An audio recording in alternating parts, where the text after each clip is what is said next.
The student functionality was obviously a very key component to the application ItsMySchool, and the number of features and the functionality provided were both important to the students and to the instructor. I'm going to be covering the student functionality in a series of videos now, and we'll work our way through them.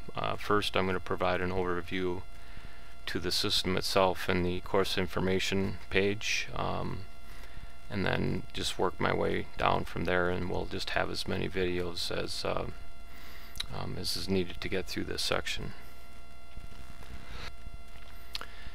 When first logging into the site, what the system ItsMySchool does is it determines all the courses that the student is currently taking, and it produces a top right bar that then produces an acronym for each course. This acronym is actually provided by the structure during course creation, and so at any rate, that tab in this screen capture shows 4 courses: course in ASP.NET, in SQL programming, in project management, and then VB.NET. And then the orange tab was a context-sensitive help system, and what that did is where, irregardless of which page that the user navigated to, it always kept track of that, and then would provide helps to the user at any time that they clicked on that button.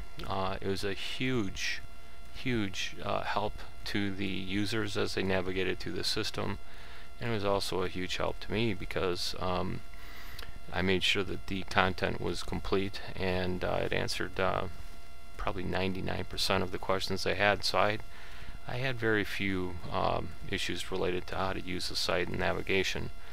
I also used a very unique color coding system in my system, and I think as you go through you're going to see the color coding. I'll describe it as I go, but because I was consistent in all courses, it made it very easy on the students to focus on the material and what they're learning rather than how to find the material and figure out what the instructor wanted them to learn. This application replaced a very powerful online system called Blackboard, and when I say replaced it, it did in all the courses that I instructed. And my students actually felt that it was, in their opinion, it was easier to navigate and do what they needed to do as a student. One of the things with Blackboard is that they, with their system, they still, although they were fairly consistent in providing the ability for providing course materials, they left a very nice opportunity for me in that they were not consistent. In other words, the instructors had full capabilities to jumble things around how they saw fit, and they so what happened is that as students went from course to course, things would be laid out differently. The instructor themselves would change things and lay things out different from course to course that they taught, and this system actually, a part of the design was brought out and created to help overcome some of those things, and I think you'll see that as we make our way through the site. Okay, so other than once they log in, you can see the courses that they're in. Every single course is laid out exactly the same way. There's a top bar and there's a bottom bar.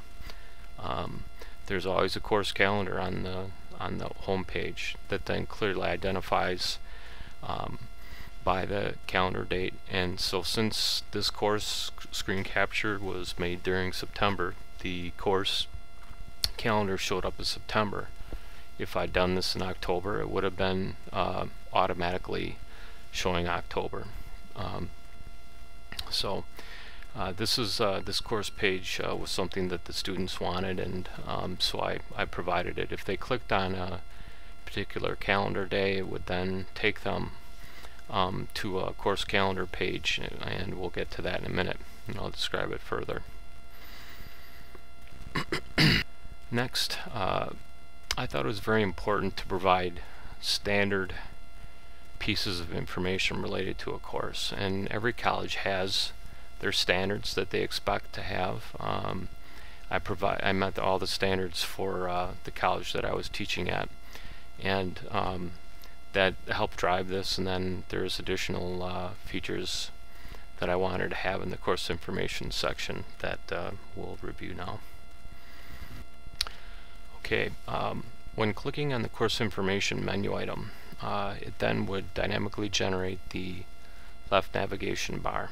And what was common on most of these pages, although it wasn't on all of them, it would have some helps and description that they could then read. On some pages it direct the user to click on something in the left tab bar, and then they would do that, and then they get more information. But in general, this is a target style page, and it was consistent that way across the site.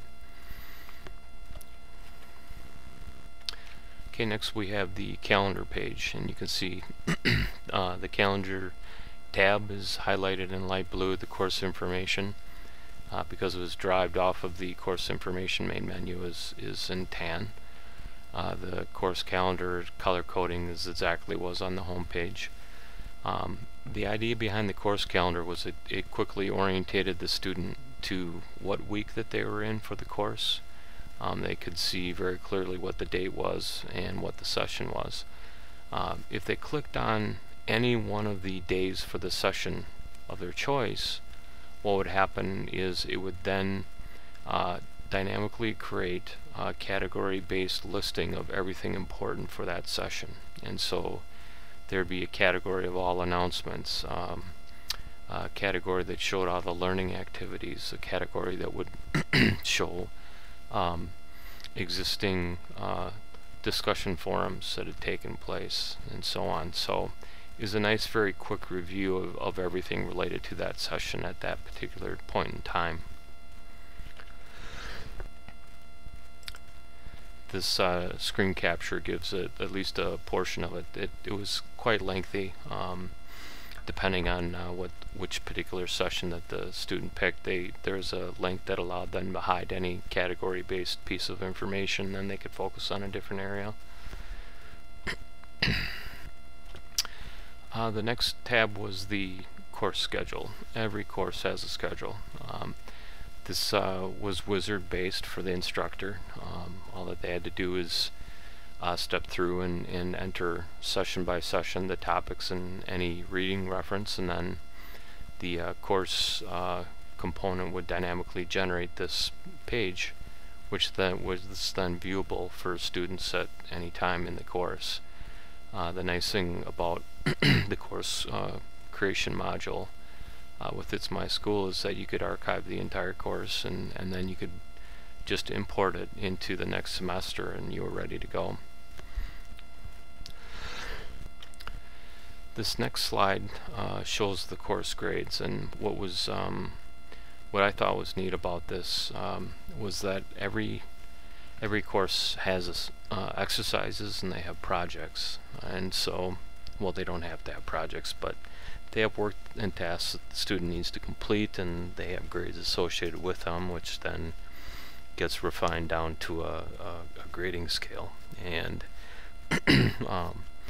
what I did with the course creation component, it required the instructor to enter all gradable assignments, and then what it did it would produce the grid dynamically. As you see, the lower grid, there'd also be one for any other key types of assignments, whether they were essays or projects or whatever, and then you would accumulate those into the grading scale automatically. So the nice thing is that as an instructor, when changes were made to any exercise, maybe a increase in points, decrease in points, a new exercise or a new project, they didn't have to generate a new grading scale. It was done automatically by the site.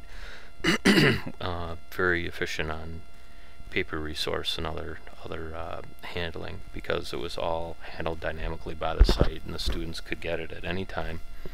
And most of them never even printed this out, because it was so easy to just get online, whether they're at home or in a library or in a lab.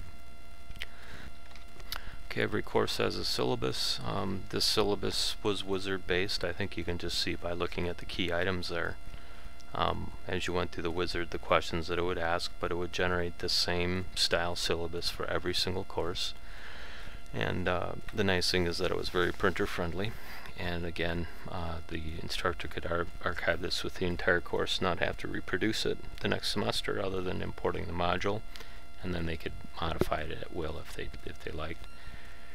The last tab covered the instructor schedule. The nice thing is that very often in campuses the instructor schedule gets posted on an office door or some other spot that it becomes tattered or lost, and the nice thing about this is that it doesn't get lost. It's always available online. Okay, this will complete the first video on student functionality. I covered an overview of the site and then on the course information. Next we'll take a look at the learning activities, and we'll see what else we get through beyond that. Thank you for your time, and I hope you have a chance to look at the other videos.